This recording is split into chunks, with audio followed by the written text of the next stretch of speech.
Confira agora os melhores momentos do seminário de transição de governo realizado hoje na Câmara Municipal de Bom Sucesso pelo Conselho Regional de Contabilidade MG. Confira agora. Participem. Mais informações no site do CRCMG ou em nosso credenciamento. Agora teremos o curso Transição de Governo Municipal com Milton Mendes Botelho, professor, autor de livros, auditor, palestrante, especialista em administração pública municipal, ex-conselheiro do CRCMG e membro da Academia Mineira de Ciências Contábeis. Com vocês, Milton Botelho. Seja bem-vindo, professor Milton.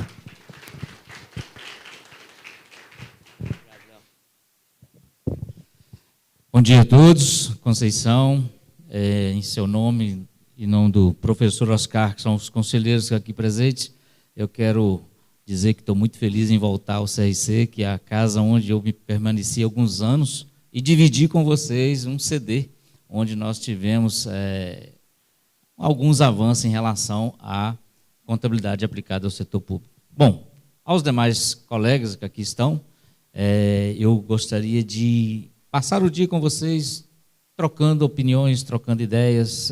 As realidades são diferentes em vários municípios que vocês representam. Também conheço boa parte dos municípios mineiros, e só para nós trazermos uma estatística bem rápida, né?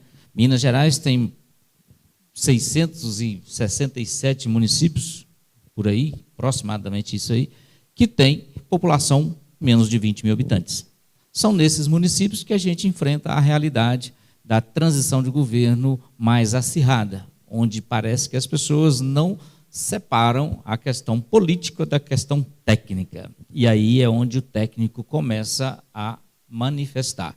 E parece que os técnicos, numa transição de governo, eles são os portadores de más notícias, né? Sempre estão dizendo coisas que alguém não quer ouvir. E fica a impressão de quem está saindo, principalmente se eu perdi para a oposição, parece que a oposição está querendo auditar minhas contas, de forma prévia. Então, nós temos que ter muita sabedoria, muita consciência, muita preparação para que nós possamos instituir e regulamentar a transição de governo. Quando nós falamos em transição de governo, vocês devem entender que o conceito de transição de governo é garantir a continuidade dos serviços públicos prestados à população. Não quer dizer que a transição de governo é onde vai angariar informações, recursos para que possa denunciar ou prejudicar quem quer que seja. Na linguagem técnica, a obrigação da transição de governo é dar condições àquele gestor que vai assumir o cargo de garantir a continuidade dos serviços públicos. Isso é o que a gente tem que deixar bem claro, inclusive para aqueles que vão receber as nossas informações. Outro ponto importante, é muito comum as pessoas querer pedir muitas informações, elas precisam de pessoas capacitadas para poder interpretá-las. Não adianta ter muitas informações se vocês não sabem o que fazerem com elas. Então é necessário que as informações sejam traduzidas de forma que o gestor, que não é especialista e nem é técnico como nós, possa saber quais as decisões são mais apropriadas para o início de governo. Por isso, nós temos legislação que disciplina isso, em especial uma lei federal, que, lamentavelmente, a lei federal foi feita em 2002, às pressas, para atender uma transição de governo federal, não contemplou esta transição ou essas regras para os municípios, né, e nem para os estados. Isso ficou a cargo das constituições estaduais e das leis orgânicas municipais. Por que eu estou falando disso? Porque nós, na administração pública, não temos como iniciar nenhum trabalho se nós não conhecermos a fundamentação legal que dá sustentabilidade para que a gente possa desenvolver uma atividade dentro da área pública. Então, vamos falar desta fundamentação. A Lei 10.609, que é de 2002, ela traz regras para a transição para o governo federal, para o presidente eleito poder indicar os seus técnicos para trabalhar e buscar informações dos programas, dos projetos do governo federal. Inclusive, essa lei traz a possibilidade de serem nomeados temporariamente quatro ministros extraordinários para a transição e técnicos para a transição. Embora, entendemos que isso não seja vedado para os estados e para os municípios, mas os municípios não tratam a transição de governo como deveria, nem na lei orgânica e nem em lei específica. E aí nós começamos a discutir esse assunto sem ter uma fundamentação legal local. Então, o certo seria que a lei orgânica disciplinasse isso de uma forma mais específica, e não disciplina.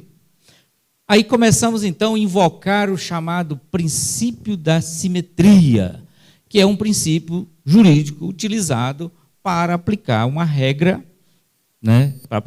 de uma norma federal a casos semelhantes, que é o caso da transição no município. Então, nós vamos utilizar a Lei 10.609 por simetria para aplicar isso na transição de governo municipal. No entanto, o Estado de Minas Gerais, diferente de outros estados, também tem uma lei estadual que trata da transição de governo. Então, nós temos aí já 2 instrumentos jurídicos que nós podemos basear para nós fazermos a implantação, a regulamentação e a institucionalização da transição de governo. Mas fica a discussão.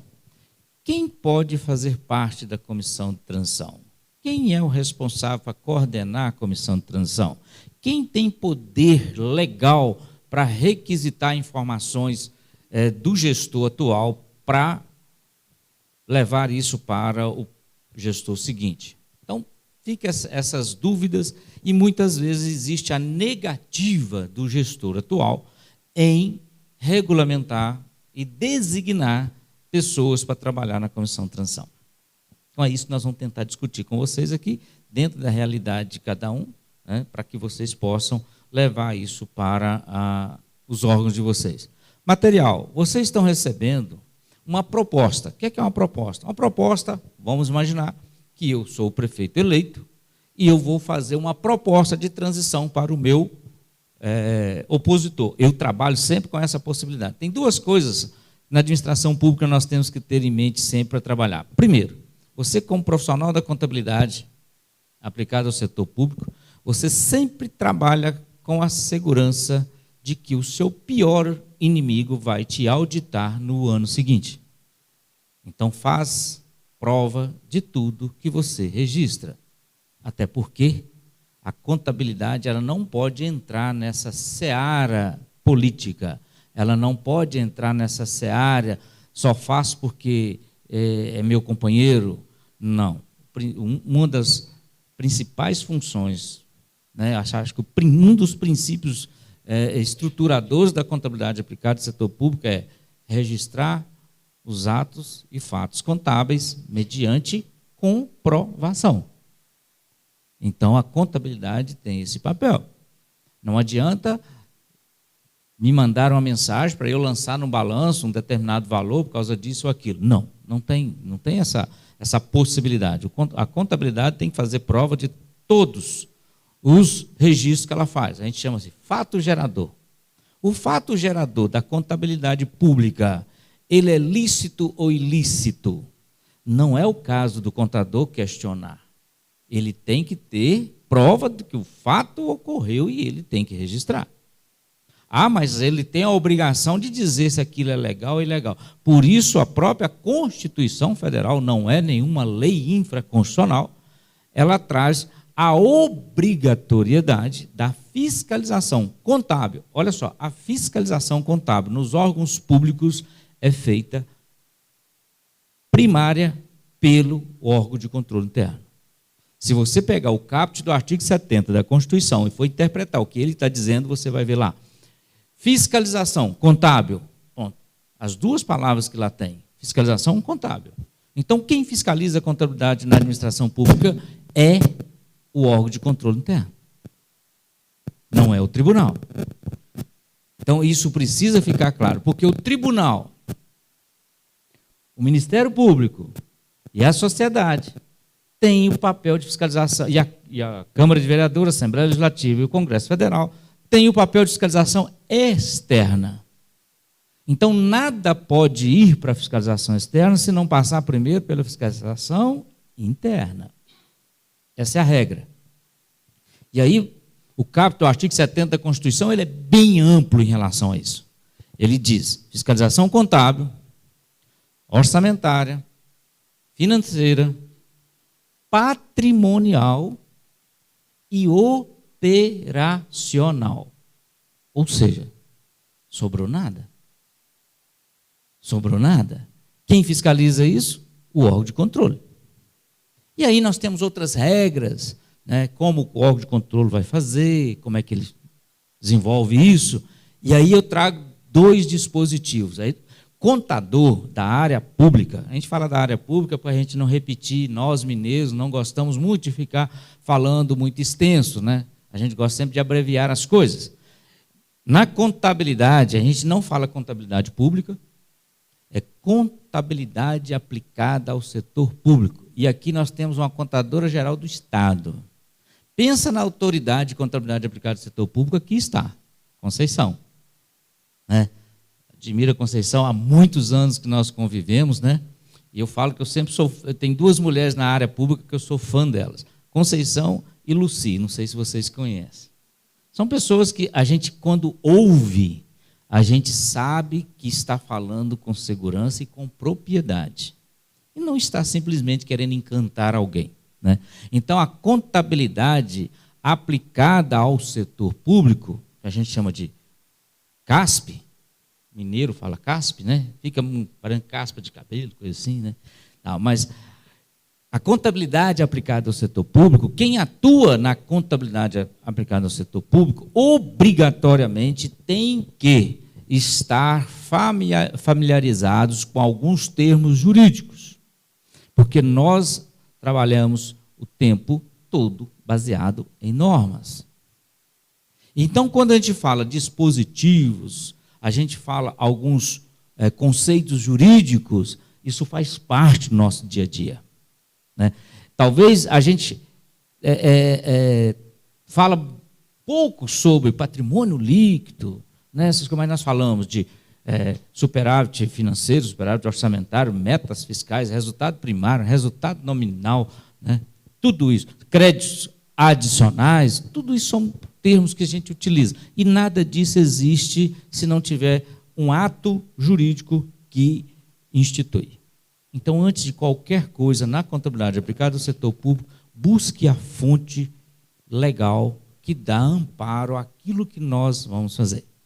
Outra coisa que o contador da área pública precisa aprender. Aí eu acho que não é só o profissional da área pública, acho que é todos nós que lidamos nesta profissão. É uma questão chamada da hermenêutica. Hermenêutica, eu tenho formação em direito também, e tenho especialização, isso me ajudou muito quando eu saí do curso de contabilidade, porque, apesar de não ter os cabelos todos brancos, e ainda ter cabelo, né, Gilberto? É uma vantagem. É que a contabilidade, ela faz a gente perder os cabelos, né? Então, eu falo o seguinte, que quando eu saí do curso de contabilidade, eu comecei a perceber que a gente precisa avançar muito, mas muito, principalmente quem está na área pública, no que se trata a hermenêutica. O que é a hermenêutica? É a técnica de interpretar textos jurídicos. Muitas vezes a lei não diz exatamente o que a gente queria, porque ela exige uma interpretação jurídica do conceito que ali está. E, principalmente, a contabilidade pública tem isso.